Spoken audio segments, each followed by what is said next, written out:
Reading your book, I saw this, that there was 4 areas in American history that led to what's going on now. So can you tell the viewers about the American oligarchy and how it started?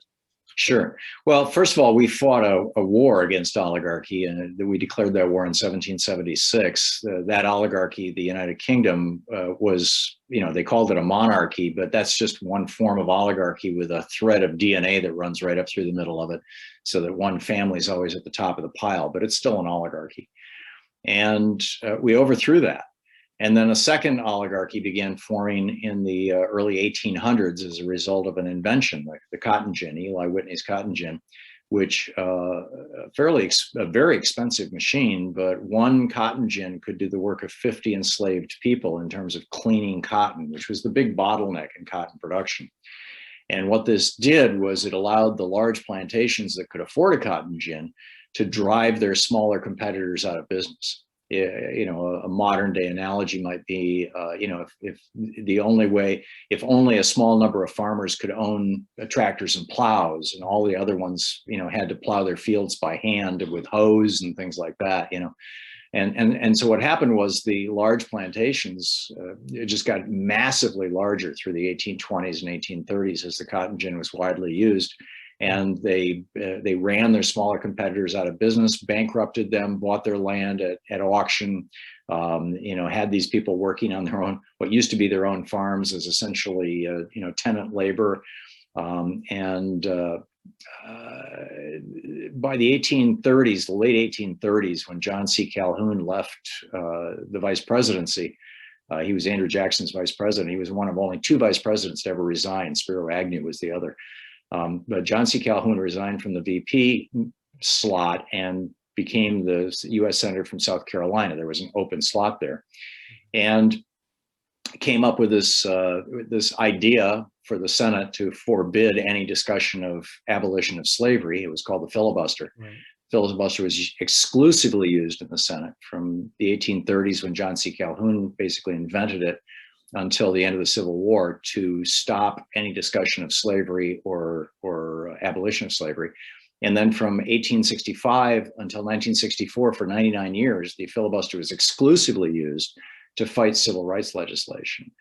And now it's being used by Republicans to prevent Democrats from doing anything to help America. But I'm getting ahead of myself. So anyhow, what happened was, we fought that civil war against those oligarchs in the South. They rose up. They had created a police state to maintain their oligarchy. Democracy was dead by the 1850s in the southern states. Each state was its own little kingdom, essentially, and with a small handful of oligarchic families that ran it. And they did not like the fact that there was a democracy to the north, and they declared war on us to take down our democracy, because it was causing unrest among poor whites and, of course, among enslaved blacks in the South. And but we defeated them, and we broke up their massive plantations. The largest plantation in Louisiana, Parchman's plantation, is now a state prison. The largest in Virginia, Robert E. Lee's plantation, is now Arlington National Cemetery. So we kind of scattered them to the winds. The second encounter with oligarchy came about in the 1870s, 1880s. They began to rise with the advent of the Industrial Revolution. Again, technology producing oligarchy. And we had the Rockefellers and the Astors and the Carnegies and whatnot, these oligarchic families who rose up and seized economic power throughout the late 1800s. And then by the early 1900s, they were reaching out to seize political power, to the point where, Andrew Mellon, I believe was his name, was the Secretary of the Treasury in Hoover's administration. One of the richest bankers in America became the Secretary of Treasury. And so that oligarchy basically took over with the election of 1920. And Warren Harding's presidency, he had campaigned on a platform of dropping the top tax rate from 90% down to 25%, which he did, and of reducing government regulation and increasing the privatization of government functions. His slogan was less government in business, more business in government, privatize and deregulate. And he did those things. in the early 1920s, which kicked off the Roaring Twenties, which was this period where the top 5% just became massively rich, and the bottom 95% saw their incomes actually collapse. But that top 5% was driving the stock market into a bubbled frenzy to the point where in 1929, in October 29, it crashed, which provoked a worldwide depression and opened a space for Franklin Roosevelt in the election of 32 to come in and openly declare war on the oligarchy. He said, they hate me and I welcome their hatred. He said, these economic royalists, it's our duty to defeat them, to overthrow this kind of oligarchy. And he did. He succeeded. He put them back in the bottle, and they stayed there until the 1970s. And then in the 70s, in 76 and 78, the Supreme Court, there were two Supreme Court decisions, Buckley versus Vallejo and First National Bank versus Bellotti, where the Supreme Court, for the very first time in the history of the United States, said that if an individual oligarch, that was the Buckley decision, or a corporation, that was the Bellotti decision, wants to own a particular politician, to be basically solely responsible for that particular politician's political success or failure, and that politician dances to the tune of that oligarch or that corporation by sponsoring and voting for legislation that helped them.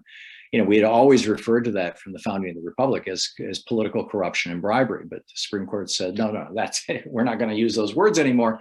That money that's being poured down the throats of these politicians is actually not money. It's actually free speech. And free speech is protected by the First Amendment. And of course, they doubled down on that in Citizens United in 2010. But what that did was it opened a tsunami of cash for the Republican Party, which had been struggling at that point. They had not really had political power since 1932. And that ocean wave of political cash carried Ronald Reagan into the White House in 1981. And he flipped our economy. He turned our economy inside out. And for what, in retrospect, I think he thought were good reasons, and we can get into that if you'd like. Yeah. The whole rationale behind the Reagan Revolution, which is a fascinating story, and it's in the book. But that just led to this explosion of great wealth over the last 40 years, and a collapse of the middle class to the point where 10 years ago, half of America ceased to be in the middle class, which arguably means it's not the middle class anymore because it's not the median, right? And now we're in a full-blown oligarchy, have been for 20 years, where what people want does not get enacted into law. It used to be, prior to Reagan, what people wanted was made into law. That's how democracy works, and that's how we got Medicare and Medicaid and food stamps and unemployment benefits and housing support and Pell Grants for college and all this other stuff.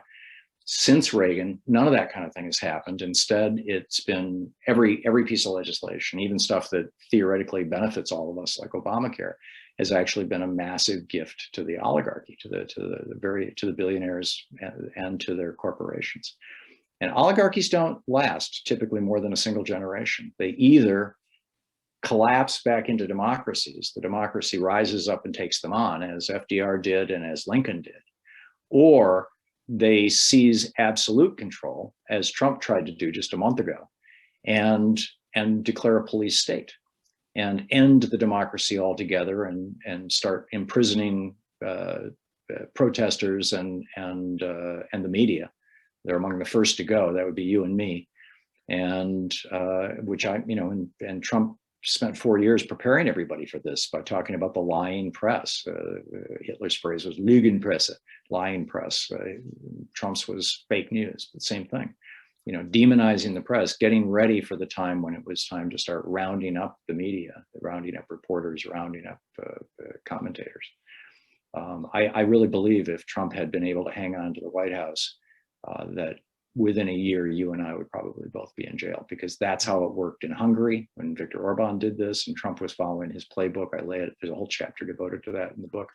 This is how it happened in Russia. This is how it happened in Turkey with Erdogan. This is how it happened in Egypt with El-Sisi. This is what's going on right now in the Philippines with Duterte, with Bolsonaro in Brazil.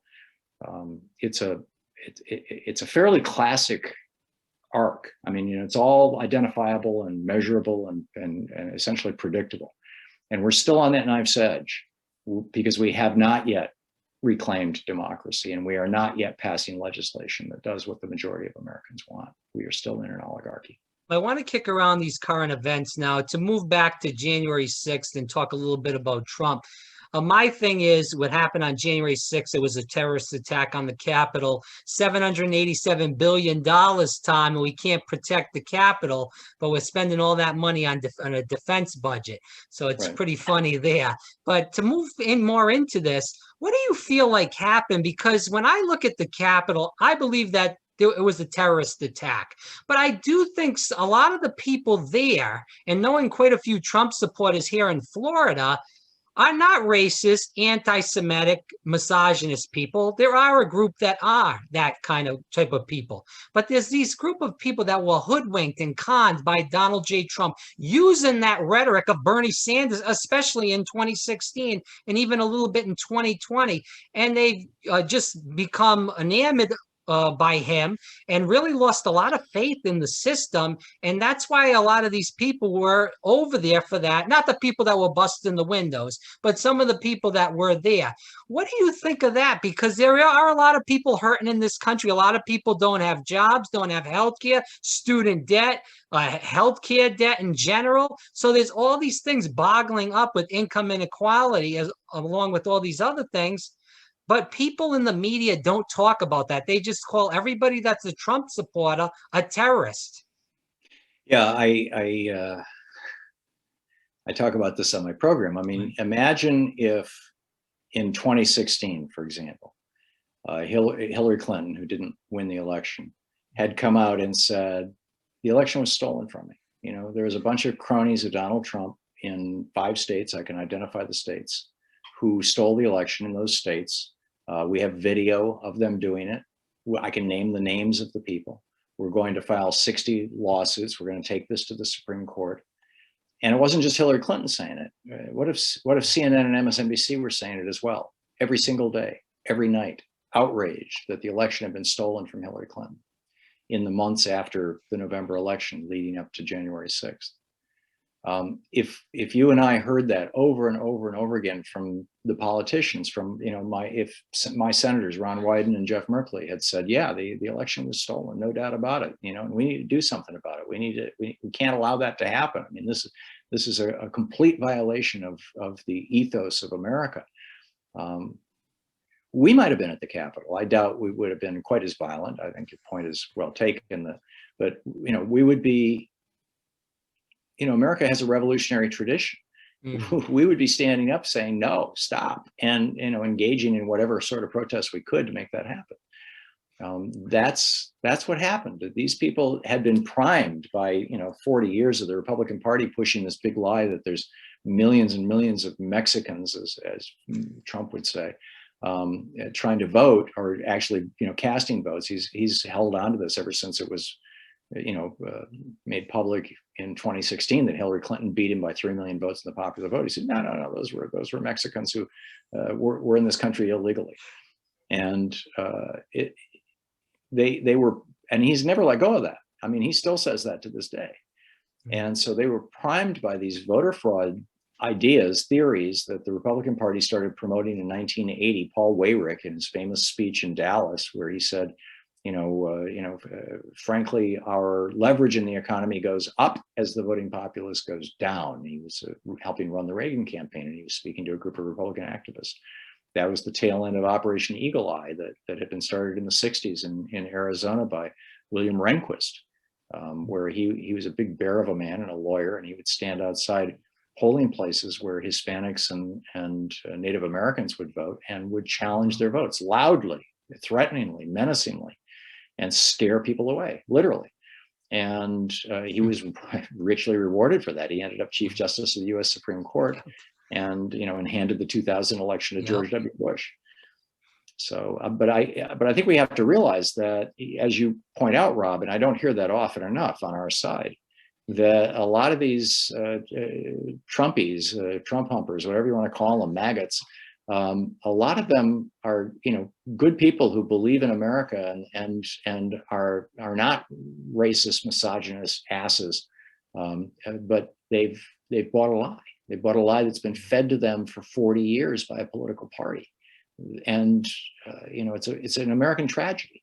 And we have to say that while also acknowledging that probably a third of the Republican base are racists and misogynists, and maybe more than that.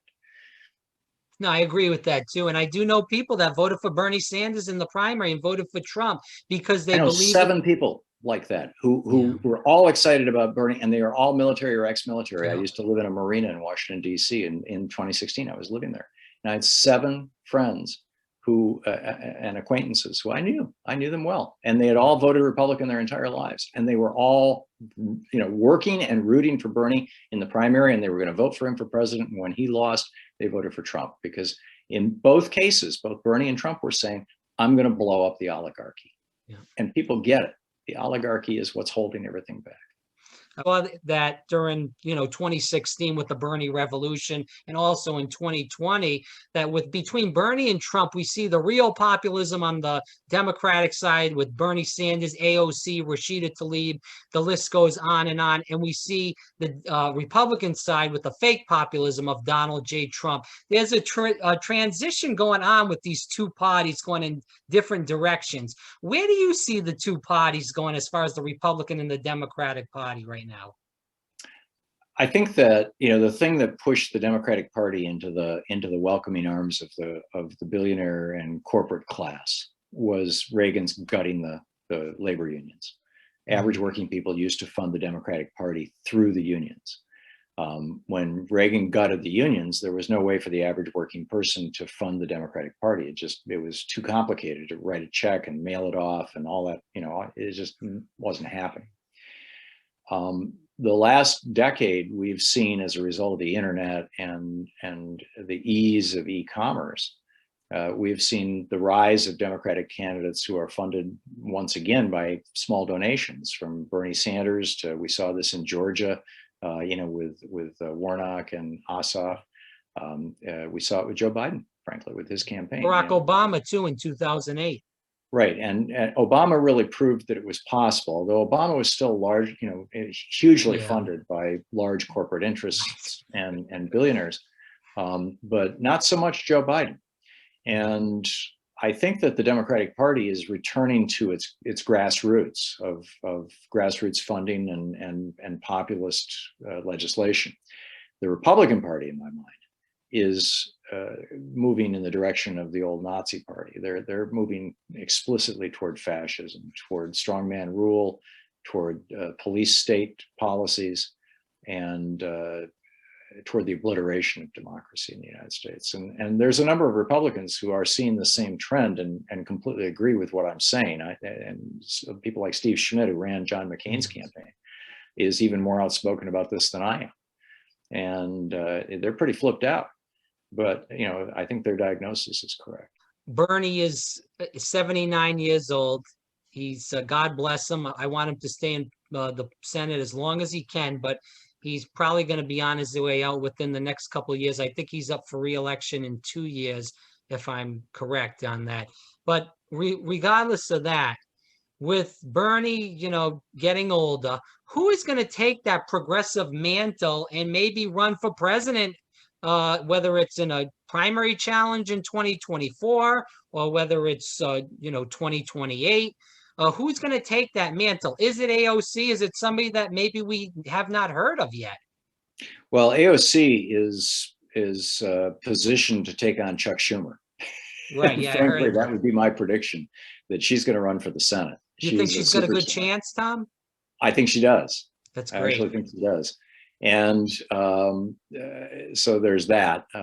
Elizabeth Warren gave Bernie a run for his money, and in the primary, in the 2020 primary. And Elizabeth Warren, I think, is every bit as politically talented and brilliant and progressive as Bernie is.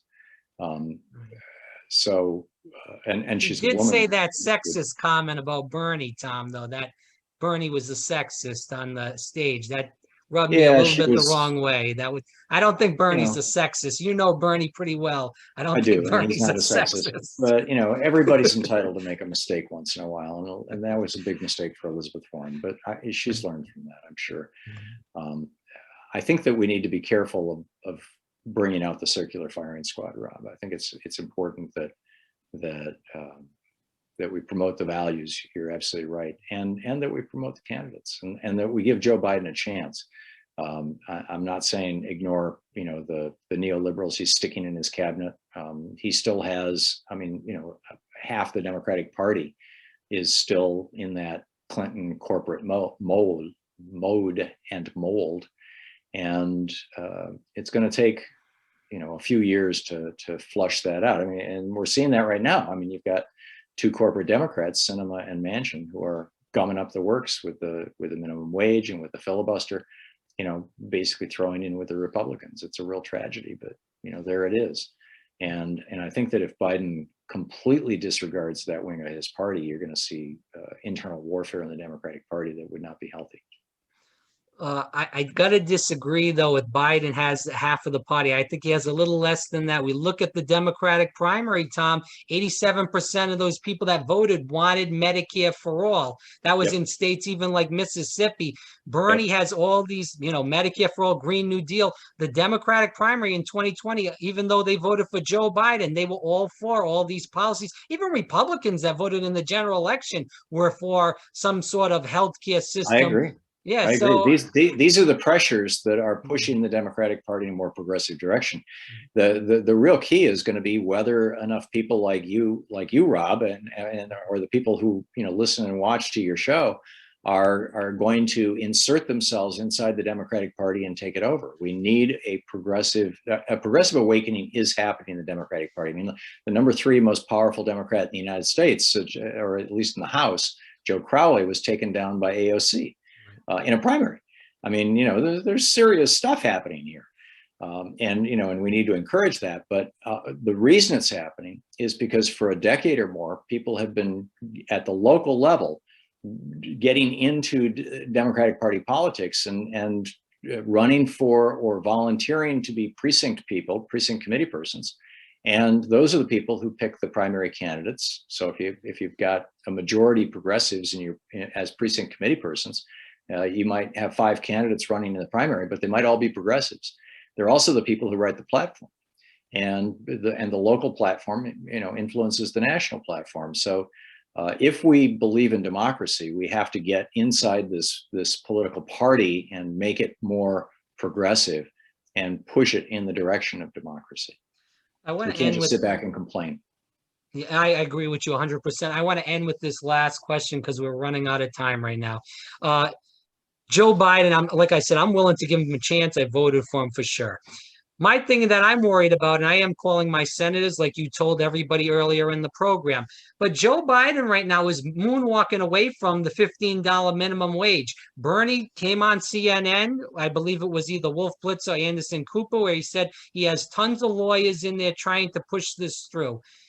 My thing is with Joe Biden again, with $15 minimum wage, with the moonwalking, the $1,400 check, it was supposed to be $2,000. Raphael Warnock, John Ossoff, they campaigned with Joe Biden and Kamala Harris in Georgia saying $2,000 checks, not $1,400. So how can we trust the Biden administration when they're moonwalking away from $2,000 checks, which honestly, let's be honest, we really need, as Bernie said, $2,000 a month until this crisis ends. Well, what would you do, Rob, if you were Joe Biden and Sinema and Manchin were saying, no, we're going to stop you? Well, I don't believe those two people are really Democrats in plain English. No, but what would you do? He's got to go over there. He's supposed to be the master of the Senate, Tom. He was in there for 37 years. I know he doesn't know Joe Manchin and Kristen Sinema, they weren't serving at that time. Kristen Sinema just came in 2018, but I'm sure he has some sort of relations with those people. I'm sure he can, even if they don't get it to 15. Joe Manchin said 12. Okay, 12, then let's do it. We're not going to 15 right away. Now you're talking like Joe Biden. Well, we're not going to. Well, Tom, we're not going to 15 right away. Even with Bernie's bill, it's going to be 5 years. I know it's a 5-year. It's a 5-year thing. It's a joke. Yeah. So probably there will be some sort of a compromise, and like you said, it'll be 12 or 13 or $14, something like that. But it'll be a beginning.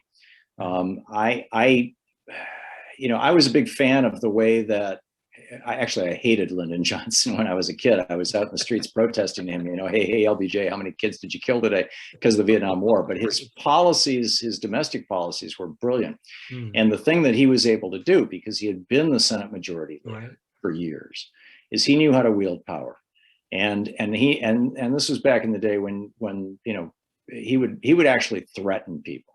He would physically threaten people. He had the chairman of the Federal Reserve, I think his name was Arthur Miller. He came into the Oval Office one day, and LBJ was complaining about high interest rates, and LBJ got up and walked over and grabbed him by the tie, at his necktie, slammed him up against the wall, lifted him up on his tippy toes, and said, "I want you to lower interest rates."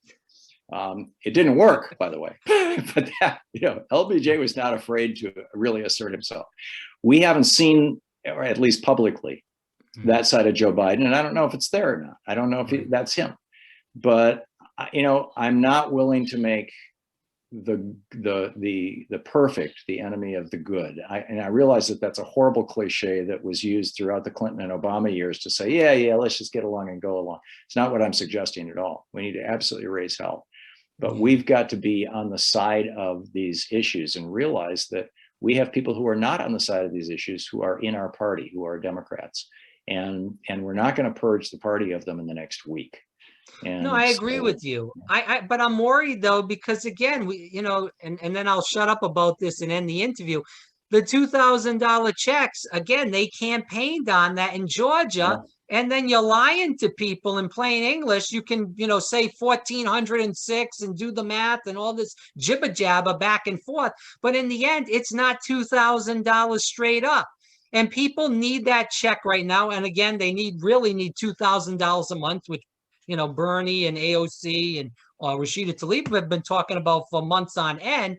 But that's not going to happen. But you can't do that to people, and they should give it to everybody. And you know what? If you make so much money, whatever it is, tax them on it at the end. Why are we doing this? Pick and say under 50, under 75 gets it. It's not right. And people get offended by that. And it goes back to what's going to happen in 2022 when you're screwing people and they feel screwed and they're going to vote against you, and they're going to make sure they go out there and do that.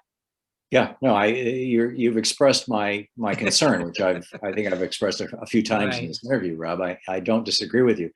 The remedy, though, instead of, we can call them out for this, but instead of saying, Joe Biden evil, the remedy is we need more progressives in the Democratic Party. Agreed. We have to take over the Democratic Party. If we fail to do that, if we just sit back and complain and it's not going the way I want it to go, then it's going to get worse, not better.